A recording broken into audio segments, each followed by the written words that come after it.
की चादर।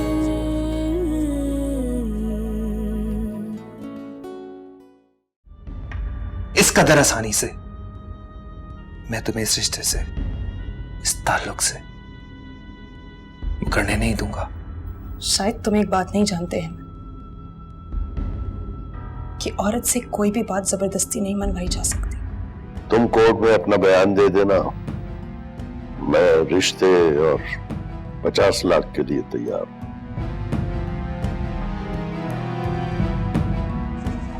और फिर मेरे जख्म ताजा करने के लिए मेरे भाई से शादी कर ली?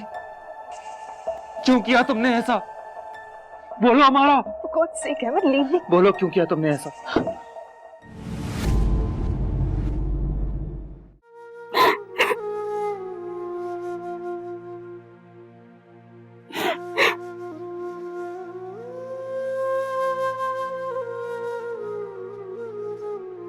ये सब क्या था अहमद?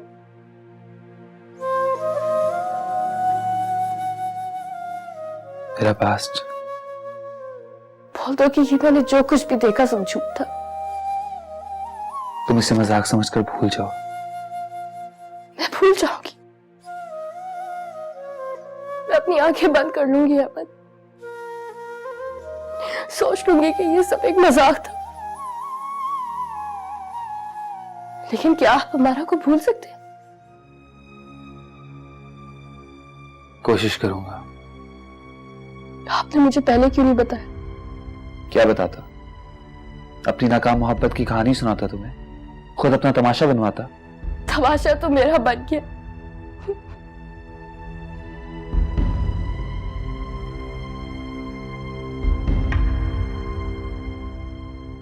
क्योंकि आप लोगों ने मेरे साथ ऐसा।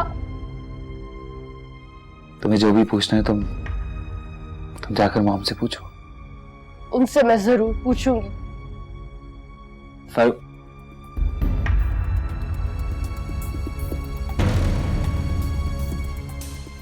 What a surprise!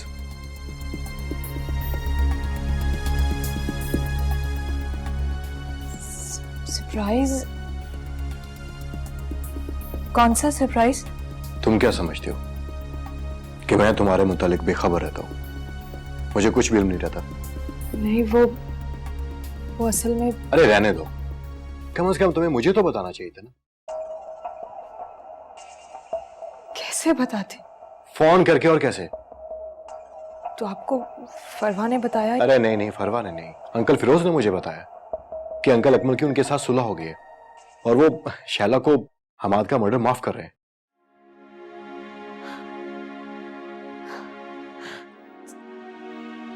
तो क्या शैला रिहा हो जाएगी? तो तुम्हें यकीन क्यों नहीं आ रहा? नहीं आ रहा।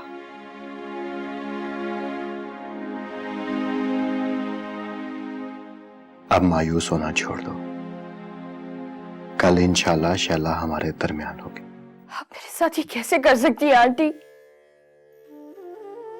आप इतनी बड़ी बात मुझसे कैसे छुपा सकती है? मैं तुम्हारे जिस बात को अच्छी तरह समझती हूँ बेटा, तुम्हारे सब शिकवे शिकायतें बिल्कुल दुरुस्त हैं, मगर मेरी भी मजबूरी थी। मैं अपनी जगह दुरुस्त थी। मजबूरी? मजबूरी में अपनों का गला नहीं काटा जाता आंटी, बिल्कुल जैसे आपने मेरा काट दिया। नहीं बेटा, ऐसे नहीं कहते, ऐसे नहीं कहते। अहमद जख्मी था और जख्मों पर मरहम लगाया जाता है, नमक नहीं छिड़का जाता। मेरे इर्द गिर्द के लोगों में सिर्फ मुझे तुम ही इस काबिल लगी जो मेरे अहमद को इस कर्म से निकाल सकती थी। कैसे भूल गई तू मुझे? कैसे भूल गई तुम मुझे?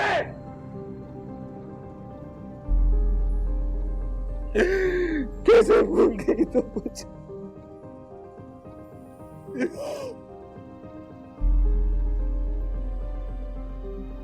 ये भूलने का हुनर तो मुझे भी सिखा दो। मैं भी भूल जाऊं तुम्हें, बिल्कुल भूल जाओ। कैसे भूल जाते हो आप उनको जो आपके जीने का मकसद होते हैं, जो सब कुछ होते हैं।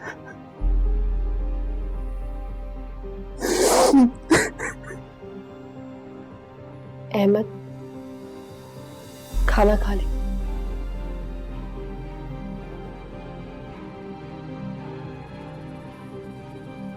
खाना? खाना आपने सुबह से कुछ नहीं खाया। किस मिट्टी की बनी हो तुम? मैं एक औरत हूं। मैं तो सब कुछ बर्दाश्त कर सकती हूँ,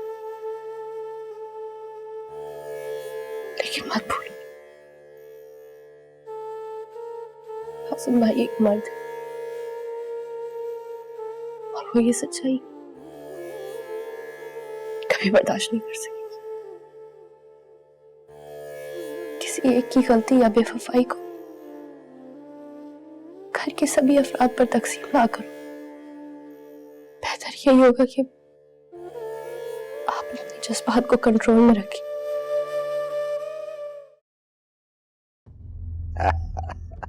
आज एक बार फिर हमारी फतह हुई है। हमारी बेटी आ रही है। अस्सलाम वालेकुम डैड। अरे अम्मा, मेरा बच्चा, कैसी हो?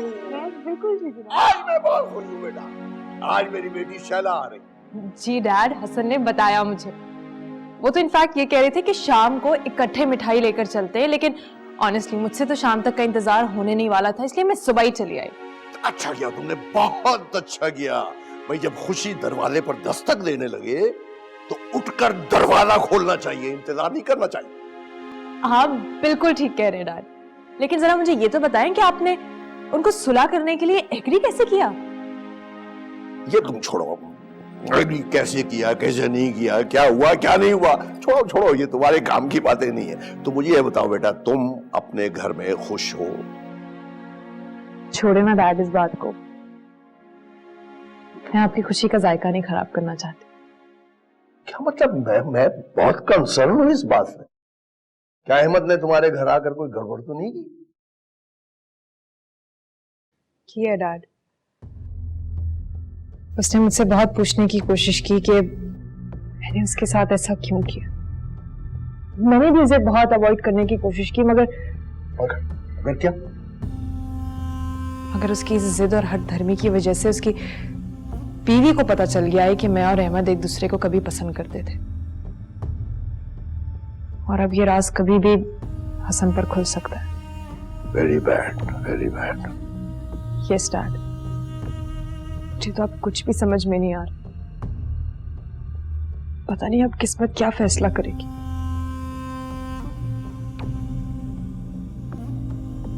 अरे अरसलान,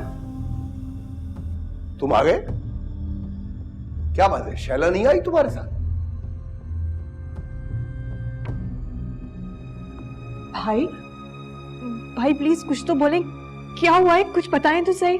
बताओ ना अरसलान, क्या उसने तुम्हारे साथ आने से इनकार कर दिया?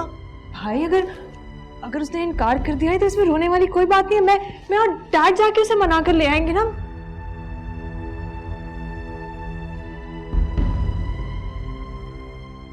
अब वो किसी सूरत नहीं आएगी। उसने हमसे तमाम रिश्ते नाते तोड़ दिए हैं डैड। तुम क्या कह रहे हो? शैला ने सुसाइड कर लिया।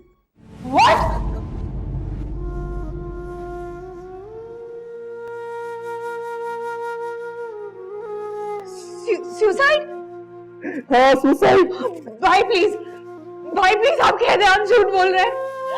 डैड देखे ना भाई क्या बोल रहे हैं। अरसलान भाई ऐसा मत बोले ना भाई प्लीज ऐसा मत बोले। अगर आपने आइंदा अरसलान से उसकी दूसरी शादी की बात की तो मैं आपको इस घर से धक्के मार के बाहर निकाल दूंगी, समझे आप? इश्क की चादर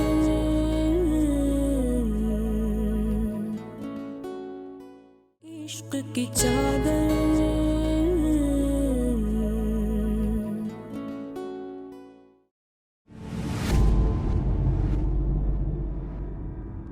हंसो और हंसो। कब तक हंसते रहोगे गरीबों और बेबसों का खून पीकर? तुम्हारी बेटी ने मौत को गले लगा लिया, चढ़ गई वो तुम्हारे करतूतों की भीट। तुम्हारी उम्र भर की करप्शन तुम्हारी बीवी और तुम्हारी बेटी को नहीं बचा सकी।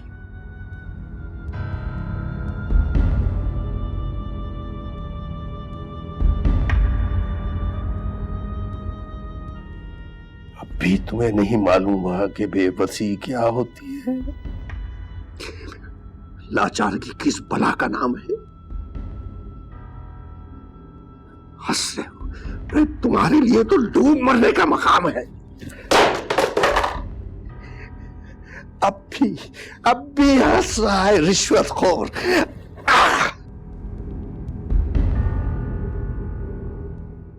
कितनी आवाज़ों ने तुमको रोका था,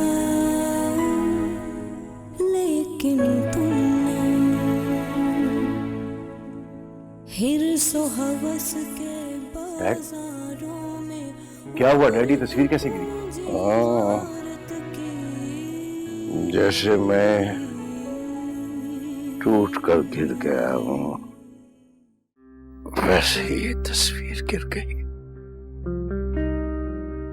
डैड प्लीज मुझसे कोई सवाल ना करना, मैं खुद एक उलझा हुआ सवाल बन गया। डैड मैं तो आपसे सिर्फ ये पूछने आया हूँ कि नहीं, चले जाओ चले जाओ, मुझे तन्हा छोड़ दो, जाओ। प्लीज डैड, प्लीज हिम्मत से काम लो, हमें आपकी बहुत जरूरत है। आपके बगैर हम एक कदम भी नहीं चल सकते। तुम क्यों मुझे अपनी बैसाखी बनाना चाहते? कितने नाअहल हो तुम। शैला को जिंदगी की तरफ माइल ना कर सके, उसे तुमने छोड़ दिया।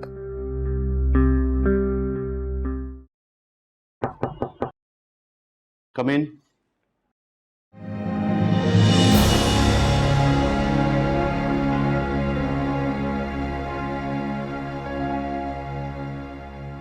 आप कितनी आसानी से आपने अपनी बेवफाई को मजबूरी का नाम देकर ये टॉपिक चेंज करने की कोशिश की है, लेकिन अहमद तो ख्वाब में भी यही बोलता रहता है, हमारा बेवफा नहीं हो सकती, हमारा कभी बेवफा नहीं हो सकती। मैं बेवफा थी भी नहीं, लेकिन अगर मैं अपने आप को बेवफा साबित करती ना, तो बहुत सी जिंदगियां डिस्टर्ब हो जाती। एटलीस्ट आप हसन भाई से शादी ना करती, अहमद के साथ ये मजाक तो ना करती। खुदा गवाह है कि मैं नहीं जानती थी कि हसन अहमद का भाई, और ना ही ये बात मेरे पेरेंट्स को पता थी। मुझे तो ये सब कुछ इस घर में आकर पता चला।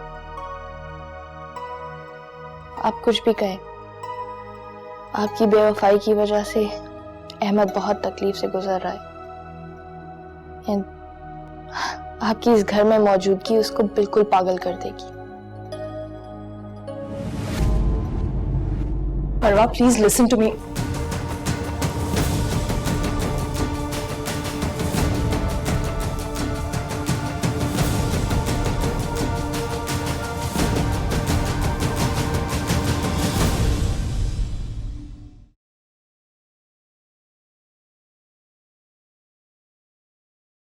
आखिर आपका प्रॉब्लम क्या है? हाँ, लुक एट योरसेल्फ। पागल इंसानों जैसी हालत बनाई हुई आपने। अकमल फिरदौस, बदबू आने लगी है आपसे और इस पूरे कमरे से। घर घर नहीं रहा, कब्बाड़ खाना बन के रह गया। ना मैं कहीं जा सकती हूँ, ना किसी को घर बुला सकती हूँ। शर्म आने लगी है मुझे मेहमानों से। आखिर आप हमारी जान छोड़ के नहीं देते? हमारे लिए और कुछ नहीं कर सकते? तो प्लीज मर जाइए।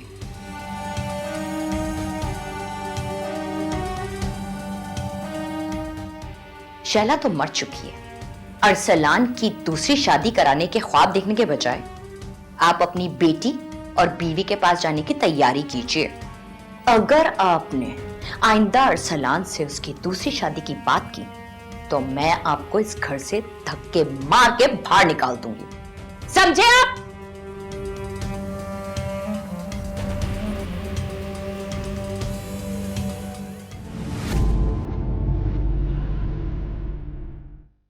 वो अरसलान, मैं अंकल को कह रही थी कि वो कमरे से बाहर ना निकले।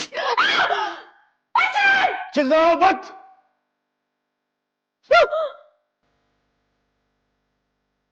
अब डैड नहीं, तुम इस घर से निकलोगी। तुम्हें कोई गलत फहमी हुई अरसलान? गलत फहमी में तो मैं रहा हूं आज तक। इस घर की तबाही की सबसे बड़ी जिम्मेदार तो तुम थी। तुम। एक मिनट मेरी बात तो सुन लो। मुझे कुछ नहीं सुनना। आई से गेट आउट। अरसलान प्लीज, मुझे मौका तो दो, मेरी बात तो सुनना प्लीज। मुझे जो कुछ सुनना था ना, मैं कलीम की जुबानी सुन के आ रहा हूं। दफा हो जाओ मेरे घर से, दफा हो जाओ।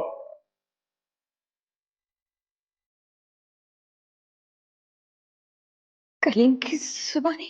हाँ, मेरी बहन की डेथ और मेरे डैड की बेबसी की असल जिम्मेदार भी तुम ही हो। मैं तुम्हें तलाक देता हूं। नहीं अरसलान, नहीं, ऐसा नहीं करो, मुझे माफ कर दो प्लीज प्लीज। मैं ऐसा नहीं करूंगी प्लीज अरसलान। मैं तुम्हें तलाक देता हूं। नहीं अरसलान, नहीं, मैं तुम्हारे बगैर नहीं रह सकती अरसलान, प्लीज नहीं। मैं तुम्हें तलाक देता हूं। डिवोर्स के पेपर तुम्हारे पापा को मौसूल हो जाएंगे। निकलो मेरे घर से। और हाँ, अपने पापा से कहना कि हमारा जो बिगाड़ सकते हैं बिगाड़ दो।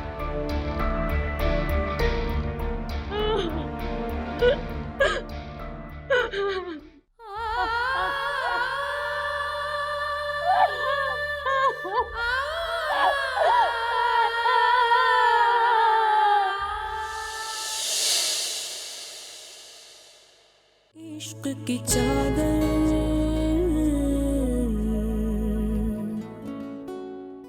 इश्क की चादर,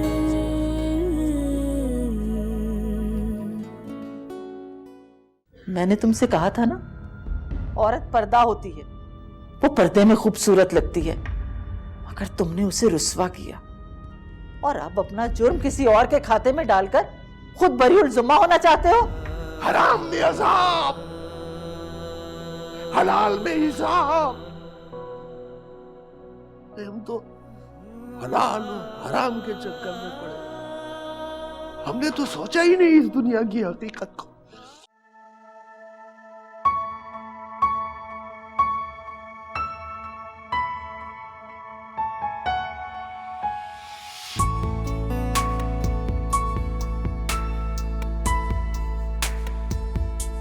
सब्र का मौसम, इश्क की चादर, बारिश तेज कनात की, जीवन कैसा खिल उठता है उसने जब भी इनायत की। सब्र का मौसम, इश्क की चादर,